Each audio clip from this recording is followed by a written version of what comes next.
Every class in C# inherits from the object, which gives you default methods like ToString, equals, and GetHashCode.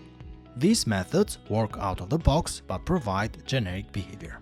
Override them to make your custom classes more useful and professional.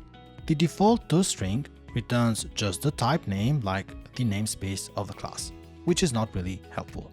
Override it by using the override key and then return something meaningful like the person's name and the age formatted in a nice way. Now when you debug or log your object, you get useful information instead of just generic type names. Override the equals method to compare the object content instead of references. Write the logic to compare the actual data like name and age being equal.